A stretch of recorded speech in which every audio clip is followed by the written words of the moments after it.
vamos lá. Bom dia! Bom dia! Legal. Vocês perceberam que teve algumas pessoas que não respondeu bom dia, outras responderam? Vocês sabiam que no bom dia você ativa todas as glândulas do corpo, todas as 7 glândulas importantes? Por quê, pessoal? Quando eu falo bom dia, eu ativo qual glândula? A do timo. Vocês sabem onde fica situada a glândula do timo? Não. Ela fica situada onde você, quando você diz eu, quando você faz eu, você não coloca a mão aqui no peito? É onde está situada a sua glândula do timo. E qual a importância da gente estar ativando essa glândula do timo, pessoal? A importância é o seguinte, eu não falei que ele ativa todas as outras glândulas, ele é como se fosse uma central telefônica. Então, e esse timo, ele é muito importante porque vocês sabiam que o timo, ele não é só responsável pela nossa alegria, mas ele também é responsável pela nossa imunidade e pela nossa conexão com o mundo lá fora. É uma glândula extremamente importante, né? E essa conexão vai ajudar a gente a ter prosperidade, a gente a ter um dia melhor e o principal, aumentar a nossa imunidade, que em tempos de Covid é importantíssimo. Vocês sabiam que quando vocês estão tristes e estressados, o timo diminui de tamanho? E quando você está contente, ele se expande. Então vamos começar essa palestra ativando toda a nossa central telefônica e vamos dar um bom dia do fundo do timo. Bom dia, galera! Bom dia! Aí eu gostei, é essa energia que a gente vai começar a palestra, tá? Bom, eu vou me apresentar, né? Porque não adianta eu ficar falando aqui que nem um papagaio e não me apresentar. Meu nome é Luzaneta, sacerdotisa Luzaneta. E eu sou autora, tá, pessoal? Do primeiro tarô de Umbanda do Brasil. Não existe. Vocês podem fuçar aí até os quintos lá de, sei lá, Amazônia, que é longe pra caramba. Vocês não vão achar uma obra igual essa, porque nós fizemos uma grande pesquisa e eu descobri que a gente tem no Brasil o tarô dos orixás, né? Que é baseado aí na força dos orixás, tem uma característica voltada aí pro pessoal do candomblé. Claro que a Umbanda, né, pessoal? Dentro aí desse panteão, dessa cultura, ela pende ali, né, para o conhecimento também do candomblé. Mas se a Umbanda é brasileira, por que nós não temos um tarô de Umbanda raiz? Quem aqui é umbandista? Ótimo! Quem é simpatizante da Umbanda? Quem é tarólogo?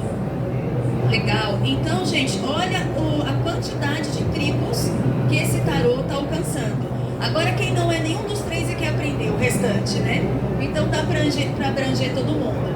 E quem está aí com dificuldade, quem sabe no final ainda da palestra ganha esse curso aí para ajudar no sentido, tá? De ter um aprendizado, um desenvolvimento maior na hora de ler cartas, ok? Gente, nós vamos começar essa palestra, tá? Falando de mim. Então, como eu falei, meu nome é Luciana, né? Luciana Zaneta, mais conhecida como Luzaneta, sacerdotisa Lu. E a minha história, gente, foi muito peculiar. Porque tem gente que olha pra minha cara e fala assim, né? Gente, quem é essa louca com cara de 20 e 30 anos que escreveu um livro? Que experiência essa doida tem, né? Porque isso já aconteceu, tá, gente? Pra quem não sabe, quando eu comecei a ler carta, eu tinha 13 anos de idade. Eu comecei a ler pra fora, eu tinha 18 anos. Hoje eu estou com 43 anos. Só que acho que devido à melanina, a galera não acha que eu tenho quase meio século de vida, né? Porque eu tenho quase meio século, gente. Entendeu? Então a galera subestima, né? A galera acha que por causa da aparência a gente não tem experiência ou não tem conhecimento. Tanto que eu já passei por cena, gente, de eu estar sentada com 18 anos, sentadinha na minha mesa, né? E aí o que acontece? A cliente entra, aí olha pra minha cara, eu sentada na mesa de cartomante. Gente, se eu tô sentada na mesa de cartomante, eu sou a cartomante. Não, o cliente olha pra minha cara e fala assim, mocinha, cadê a cartomante? Gente, pelo amor de Deus, né? Então, nunca julguem ninguém pela aparência, tá? Às vezes uma pessoa mal vestida é dono de uma grande empresa e você tá maltratando uma pessoa que podia te dar um emprego, né? Então nunca vamos julgar as pessoas aí pela aparência. Eu comecei a ler carta com 13 anos, por quê? Aos 9 anos de idade eu vi espíritos, eu via, né? Eu estava no porão de uma igreja fazendo um curso ortodoxo católico. E aí, de repente, eu cismei de olhar dentro do porão. Tinha uma janelinha quebrada e eu fui olhar dentro do porão da igreja. Quando eu olhei dentro do porão da igreja, gente, tinha uma imagem, que inclusive essa imagem, acho que a maioria de vocês recebeu meu cartão. Quem não recebeu, depois pega comigo no final. Deixa eu ver, tá aqui, ó. Tá? Quiser pegar aqui na mesa depois. Essa imagem aqui, ó, pessoal, é uma espécie de um ser com uma luz em volta, tá? Depois, quem quiser ver de pertinho aí. E eu olhei dentro da igreja e vi exatamente essa imagem que está no meu cartão de visita. E aí aquilo despertou uma curiosidade e também um medo, que vocês não têm noção, né, em mim, de saber o que era aquilo. Porque eu voltei pro porão da igreja e o espírito ainda estava lá. Tinha um espírito lá, olhando para mim, olhando para ele, cara crachá, né? Fiquei uma semana sem dormir à noite, mas tudo bem, né? Quem não vai ver não vai sentir medo. Mas enfim, isso me despertou para a espiritualidade. E aí, a partir daí, desse momento, eu pedi para minha mãe ir comigo até um centro espírita para me mostrar o que estava ocorrendo, o que estava acontecendo. Obrigado! Gratidão. O que estava acontecendo. E aí ocorreu que quando eu pisei num terreiro de Umbanda, pela primeira vez, passei com a entidade contei o que eu tinha visto, a entidade falou assim para mim: é simples, filha, você tem que estar aqui de branco. E foi a melhor resposta que eu vi em toda a minha vida. E detalhe, gente, eu não sou preconceituosa. Antes disso, eu tinha perguntado para um padre, para um pastor, e todos eles mandaram rezar. Incrível. Todos eles mandaram eu rezar. Então, para vocês verem como o Brasil, né, a Terra, ainda precisa buscar muito conhecimento espírita. Porque, na verdade, o que eu era, gente? Eu era uma médium com a clarividência aberta e precisava o quê? Desenvolver. Precisava estudar. Todos nós precisamos estudar. Se eu falar para vocês que tem aqui agora, nesse momento, o dobro de espíritos, vocês vão acreditar em mim? Tem o dobro de espíritos aqui. Por quê? Cada um de vocês trouxe no mínimo 3 acompanhantes. Tá? Ah, mas por que o espírito está me acompanhando, gente? Será que eu só tenho uma energia tão ruim assim? Não, gente. Existem vários tipos de espíritos, qualidades de espíritos. Nós temos espíritos de luz, iluminados, mas nós temos aqueles seres, né, mais trevosos, que às vezes numa palestra dessa é quando eles vão ser encaminhados. Olha que interessante, é onde eles vão ser encaminhados, porque eles vão ouvir aqui nesse momento coisas que vai despertar a luz, vai despertar o conhecimento espiritual mais elevado neles. Então, pessoal, é muito importante vocês estarem estudando, não só para a evolução de vocês, mas para a evolução coletiva do planeta. Isso é muito, muito, muito importante, tá, galera? A gente pensa que não, mas é. Mas enfim, nós não viemos aqui para falar só de espírito, né? Nós viemos para falar do quê? De tarô de Umbanda e de Umbanda. Mas antes de falar do tarô de Umbanda, eu tenho que falar da Umbanda em si, tá? Tem alguém aqui que acha que só tem uma forma da gente cultuar a Umbanda? Tá? Na Umbanda, a gente tem um grande problema. Quem aqui é umbandista sabe disso. Os umbandistas, eles têm preconceito com os próprios umbandistas. É incrível. Tem um umbandista que anda com aquela plaquinha, só Jesus salva. Por que a plaquinha de só Jesus salva? Porque se você acha que só o seu Jesus salva, você já começa errado, né? A Umbanda, gente, ela é universalista. Então, a partir do momento que ela é uma religião universalista, ela mistura cultura xamânica, cultura branca, indígena, negra, tá? Se vocês pegarem e estudarem a fundo a ideologia umbandista, filosofia umbandista, vocês vão observar que ela é uma mistura de várias culturas. Então, pessoal, nunca permitam que carreguem esse tipo de plaquinha dentro da Umbanda. Só a minha Umbanda é correta. E aí tem um povo que fala, não pode tomar banho de erva seca porque vai atrair quiumba. Gente, quiumba é você que está falando isso, né? Porque, gente, o princípio ativo da erva, a gente vai falar de átomos, tá? O princípio ativo de qualquer átomo é o mesmo. A única diferença é que se eu secar aquela erva, ela vai diminuir um pouco a sua potência, claro. como tudo que você deixa muito tempo guardado, ele vai diminuir o seu princípio ativo. Nós estamos falando de ciência aí, né? Porque a espiritualidade, sem ter um embasamento de conhecimento e de ciência, ela se torna superficial e fraca. Porque daí qualquer quiumba, qualquer espírito do baixo astral, com um pouquinho mais de inteligência e de estudo que você tenha, ele vai te passar a perna e vai te enganar. Porque isso é possível. Se você não tem conhecimento e você é um médium, trabalha com a mediunidade, porque todo mundo aqui é médium, tá? Não existe essa de, eu não vou conseguir ler carta, eu não vou conseguir fazer isso. Não existe isso, gente. Todo mundo aqui é médium e todo mundo tem a capacidade igual. O que diferencia, tá?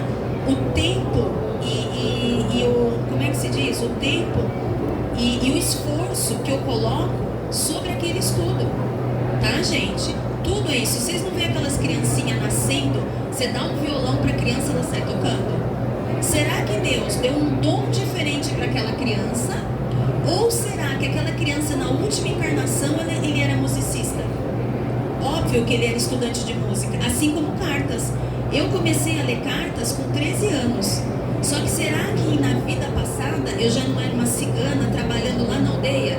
É claro, ninguém nasce sabendo, tá? Os dons, Deus não seria justo se ele desse um dom para ela e não desse para ela. Ele não ia ser justo. A justiça de Deus é o quê? Ele dá capacidade igual para todos nós.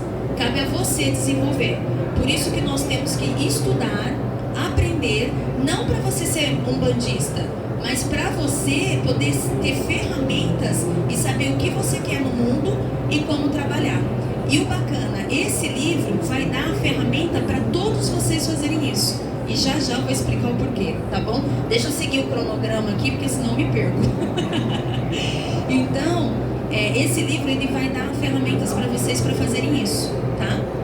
Por quê? Dentro dele, além de eu estar explicando, tá, pessoal? Todos os arquétipos de Umbanda, no final de cada carta dentro do livro, eu ensino como fazer algumas ativações. Então, por exemplo, além de eu saber quem é o Oxalá, que é o orixá da fé, né? Que é o orixá que agrega pessoas, todo mundo aqui está na força de Oxalá. Todos vocês estão aqui na força de Oxalá, porque o Oxalá ele agrega para que Obá venha trazer o conhecimento para nós, tá? E tudo isso tem no livro, pessoal, tá? Obá é a senhora do conhecimento, Oxalá da fé que agrega pessoas. Por isso, observem, ele é o orixá da fé que agrega pessoas. No topo da maioria das igrejas, da maioria dos templos, quem que está lá no topo? Oxalá, que alguns chamam de Jesus, né? Algumas igrejas não gostam de imagem, porém, lá no clamor deles, eles estão clamando por Jeová, por Jesus. Todos eles só não estão usando a imagem, mas estão clamando por essas pessoas, ok? Então isso é muito interessante, tá, pessoal? Então esse tarô, ele tem justamente essa função, tá, pessoal? De não só trazer todo esse conhecimento para vocês do panteão umbandista, não panteão africano, tá? Do panteão umbandista, mas também ensina sobre o que, gente? Os guias de Umbanda, né? Qual é a força dos baianos? Qual é a força dos herês? E qual é a força dos herês dentro desse jogo, né? Então, o que nós fizemos? Quem entende de tarô vai saber a grandeza desse livro, desse tarô que foi canalizado para nós. Por quê? Por exemplo, a carta dos herês. Eu associei ela ao louco. Quem é tarólogo sabe o que é o herê na Umbanda. Gente, eles são doidos, né? O herê, claro que isso não é legal, mas o herê é aquele que você entra no centro, ele vai pegar a Maria Mole, vai molhar na Fanta e vai colocar na sua boca. Isso é loucura, ainda mais em tempos de Covid, né? Claro que em tempo de Covid ele não vai fazer isso. Mas antes disso acontecer, isso é possível, né? Porque ele é meio doidinho, meio pancada, é criança, né, gente? E às vezes nessa fluidez, nessa alegria, é onde ele faz o que? O herê dentro da Umbanda ao fazer isso. Ele tira camadas, placas de dor, de raiva, de tristeza que estão no nosso coração e estão impregnados nos nossos chakras. Porque você não é o seu diploma, você é o que você pensa e o que você sente. É essa irradiação que você vai vibrar para o mundo, né? E aí, mais uma vez, a gente volta na importância de um tarô. Porque, por exemplo, se sai lá no tarô, né, a carta do preto velho. Vê se você consegue pegar aqui pra mim, por favor, a carta 12. Eu vou mostrar pra vocês, tá? Como que você chama? A Rafaela vai pegar pra gente aí a carta 12 pra mostrar pra vocês e vocês entenderem. A carta 12 do tarô de Umbanda, eu baseei ela na carta 12 do enforcado, tá? Por que a carta 12 do enforcado? A carta 12, ela é uma carta, quem já viu o tarô, que é uma pessoa de braços abertos, virada de ponta cabeça. Obrigada, meu amor.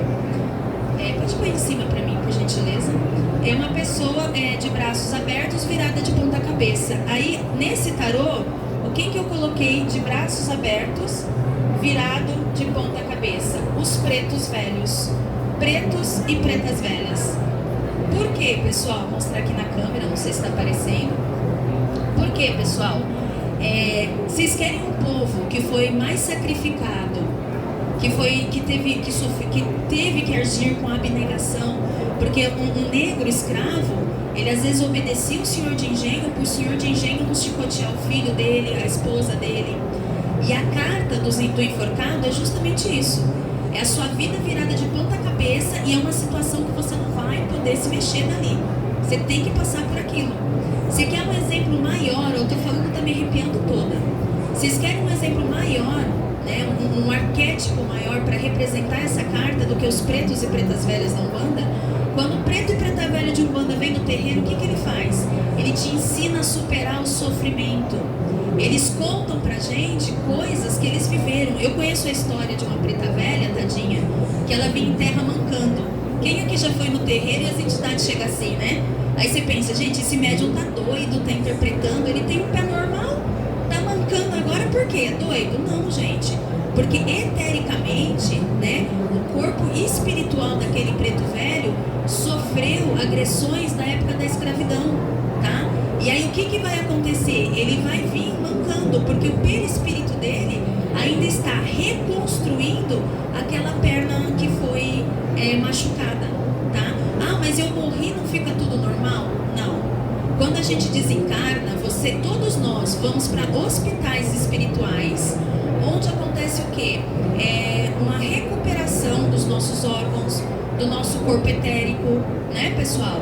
Então, é normal um espírito, quando vem na Umbanda, ele tá mancando. Por exemplo, a minha preta velha, ela não mexe essa mão, porque essa mão dela foi esmagada também por uma coisa que ela sofreu, que a gente não vai ficar aqui falando de coisa ruim, né? Mas, enfim, tudo tem um porquê.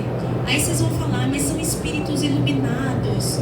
Por que eles vêm dessa forma?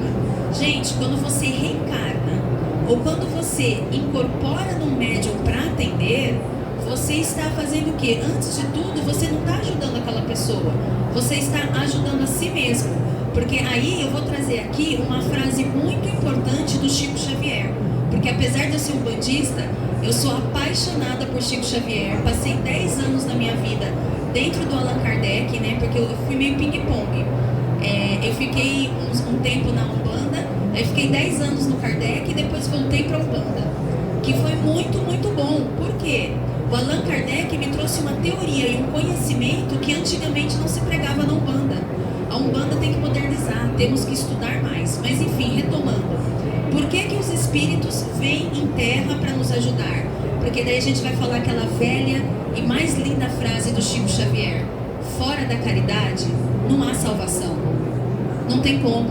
Então, quando eu ponho o branco lá dentro da Umbanda, eu estou o quê? Fazendo a minha caridade. Inclusive, pessoal, para quem está me ouvindo, que pretende ser tarólogo, que já é tarólogo, que trabalha com a espiritualidade, né? Eu vou entrar agora num assunto polêmico. Posso cobrar, né, a consulta de tarô? Pessoal, a gente tem que ter um bom senso nessa resposta. Ninguém vive de vento.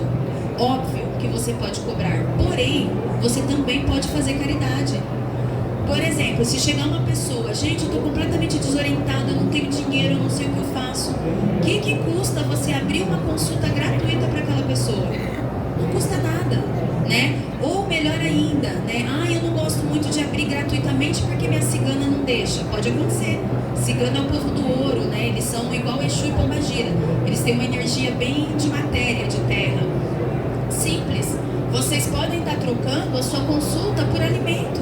Fala para o seu cliente, ó, é tanto mais um quilo de tal alimento. Leva, pega aqueles alimentos e faz doação. É muito importante a gente sempre fazer, gente, esse movimento energético de se doar, tá? E voltando aí a falar do tarô, né, dessas junções que a gente fez, tem uma carta no meu tarô que eu sei que vai causar polêmica e já está causando polêmica. Porque quando a editora Alfabeto jogou lá, né, gente, que vocês imaginam, eu sou uma pessoa que eu nasci no interior, sempre gostei de escrever, e aí esse tarô nasceu da seguinte forma. Eu estava em casa, eu já dou aula há 10 anos, né? E aí os meus alunos, entrou pandemia, meus alunos estavam enchendo o saco que queriam um curso nível 2. Aí eu rodei por aí, não achei nenhum tarô que tivesse o conteúdo umbandista que eu queria. Então eu decidi criar um tarô. Sentei com as minhas entidades, falei, olha, me passa aí, peguei todo o conhecimento que eu tenho, tá, gente? Eu sou mãe de santo, eu tenho um templo, né, lá em São Paulo, em Suzano. Então, assim, eu já trabalho com Umbanda há muito tempo. Eu coloquei branco, eu tinha 11 anos de idade, né? Eu tive a visão aos 9, aos 11 eu já estava dentro do terreiro, tá? Só não estava incorporando porque eu era muito nova, mas já estava lá no lelê, né? Que é muito bom, né, gente? Ficar com as dançanhas. E aí, o que aconteceu? Quando eu coloquei o branco, e eu vim estudando tudo isso, eu peguei então todo o meu conhecimento desde os 11 anos de idade e criei esse tarô. Ok, criei o tarô. Aí, primeira coisa, né, gente? Pobre no Brasil para fazer livro é um homem.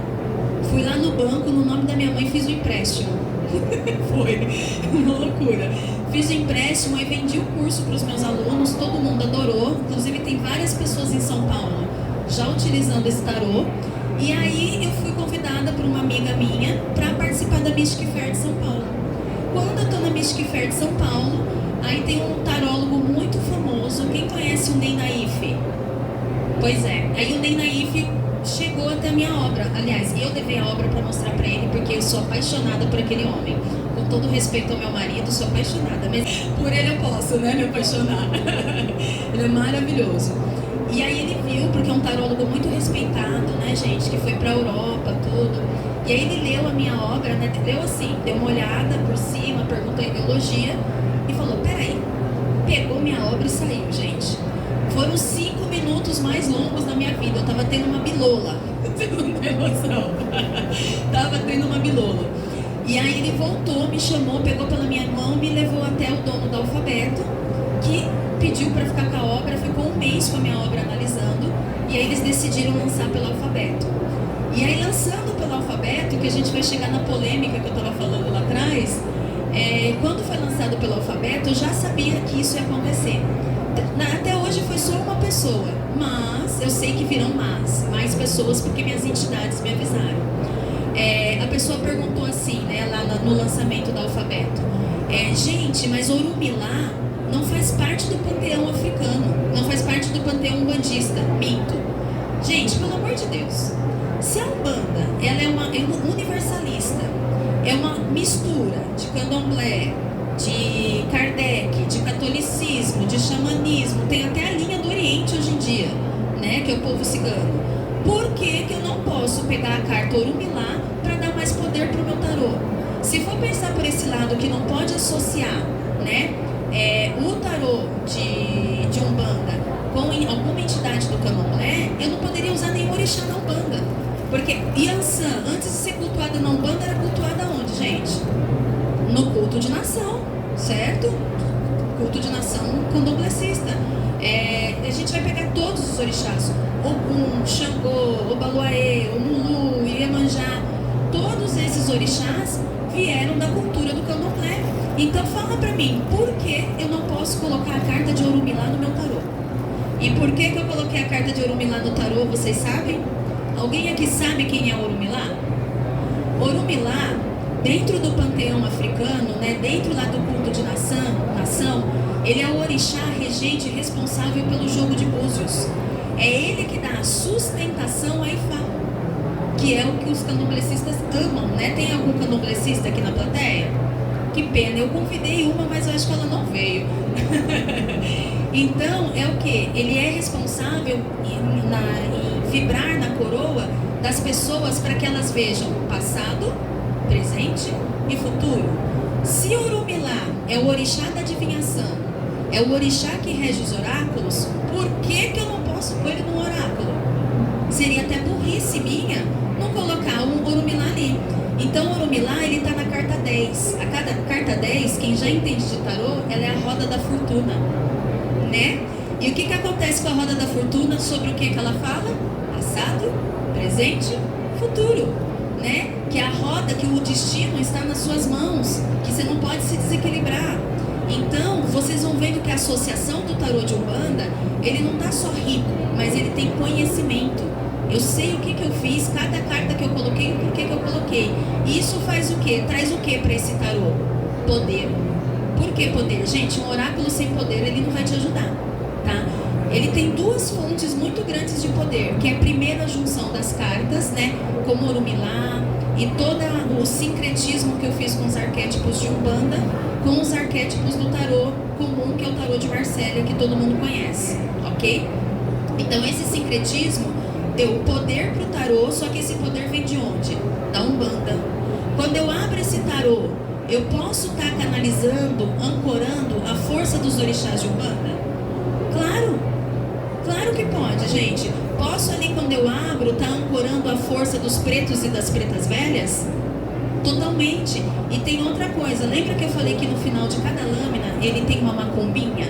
Macumbinha, né, gente? Porque o termo correto não é macumba, é trabalho espiritual, tá? Macumba é instrumento musical. Tá, pessoal? Eu não sou musicista, não tenho talento nenhum pra isso. Mas enfim, o tarô de Umbanda, tá?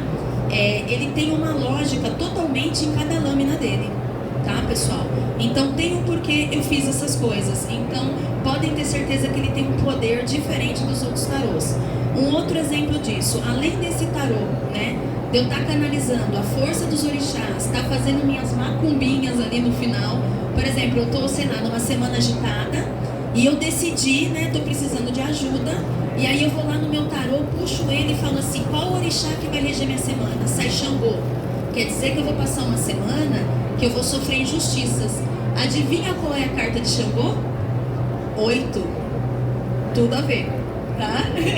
Eu vi que a nossa amiga ali já está relacionando. É a carta 8, porque é a carta da justiça, né? Então saiu ali a carta 8 de Xangô. Significa o quê? Que eu vou ter problemas com pessoas, com injustiça durante aquela semana. Como eu vou fazer para amenizar isso? Não tem uma macumbinha lá no final do meu tarô?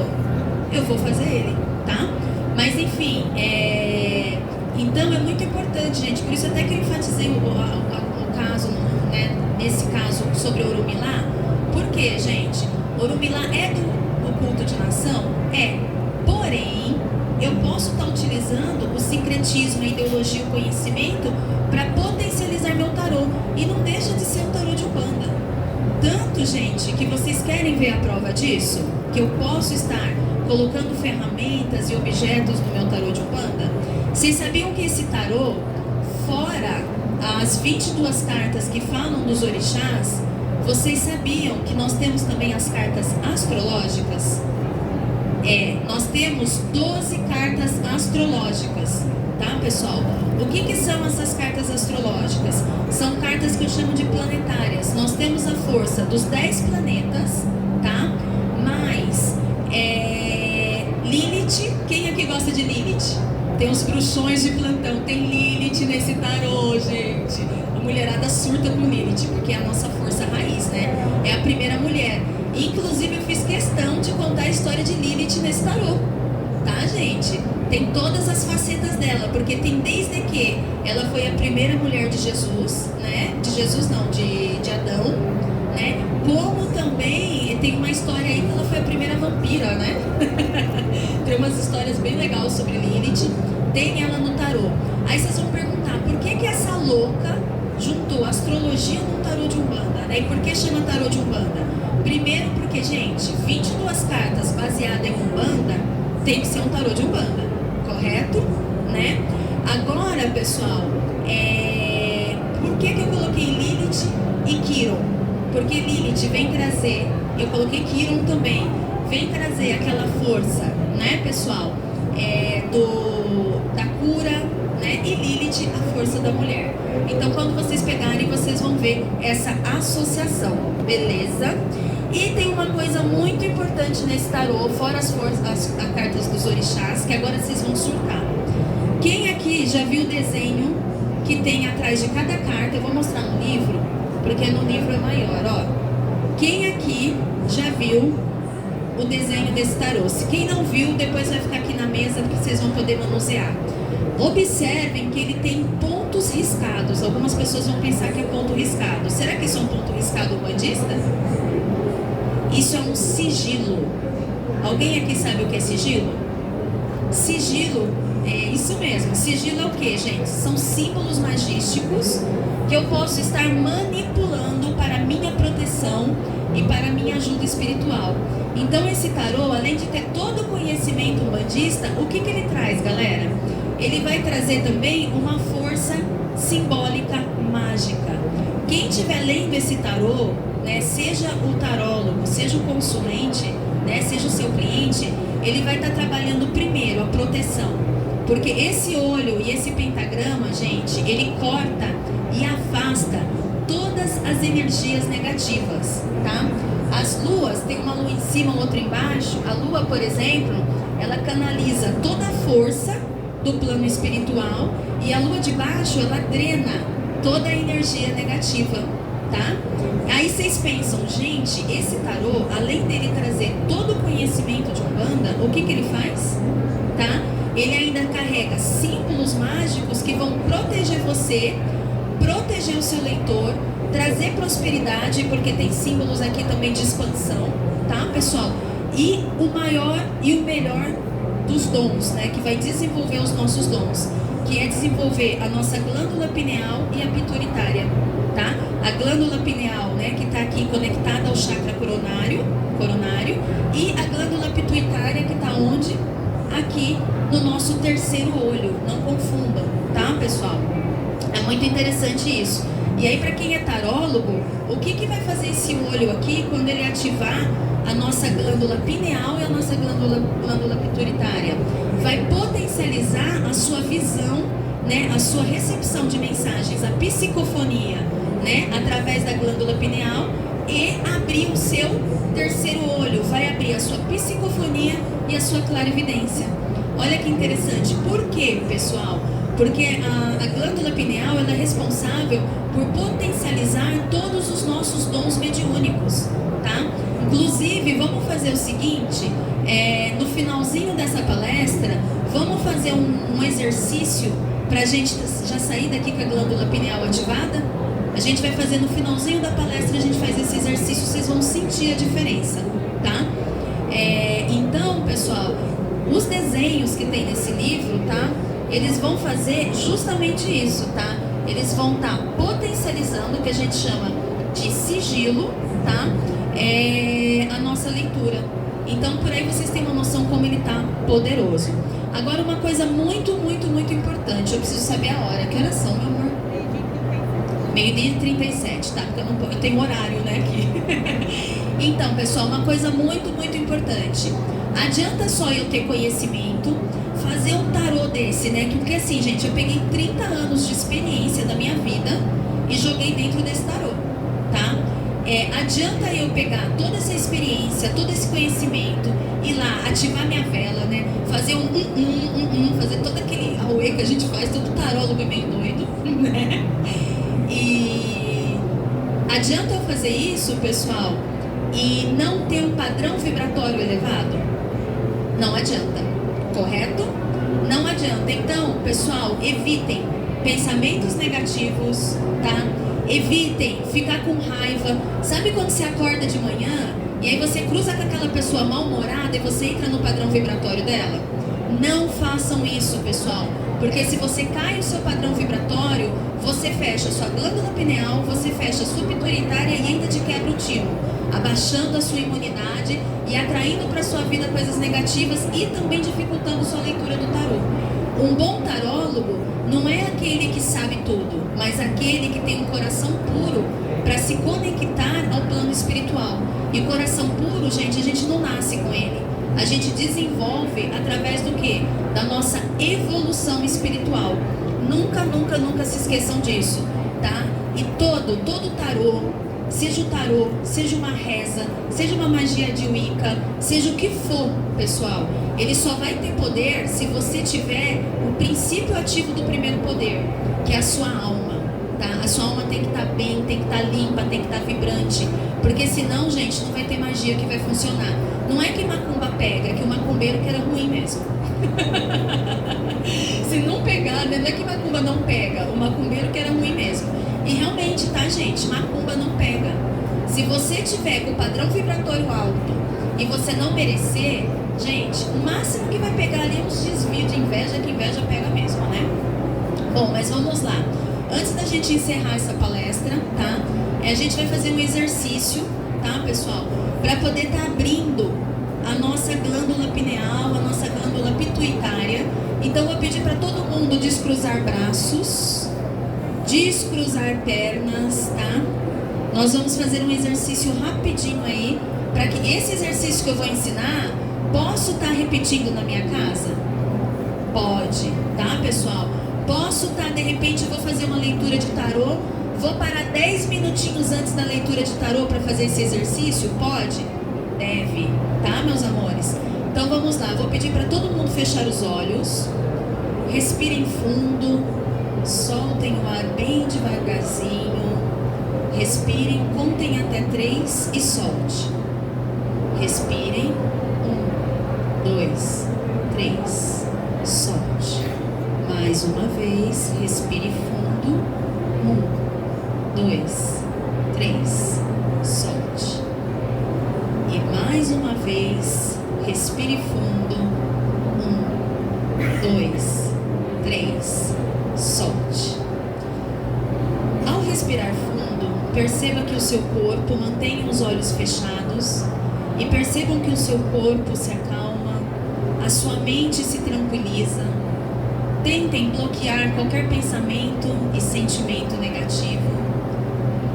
E agora, nesse momento, elevem seus pensamentos até o plano superior, até Deus, e visualizem bem na sua frente, na frente do seu chakra frontal, da pituitária, uma bola de luz rosa.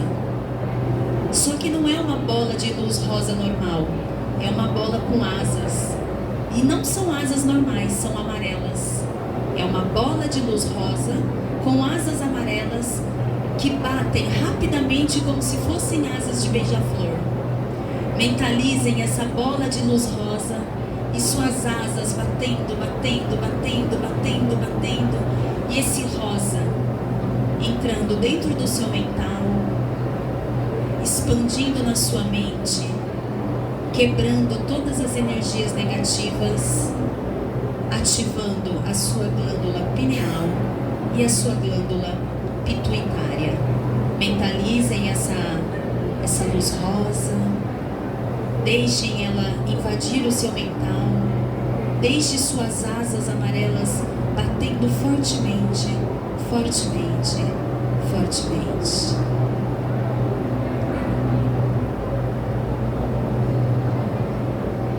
Observem que ao fazer isso, talvez alguns de vocês terão algumas visões, algumas sensações diferentes, ou até mesmo virá alguma mensagem no seu cardíaco e no seu mental.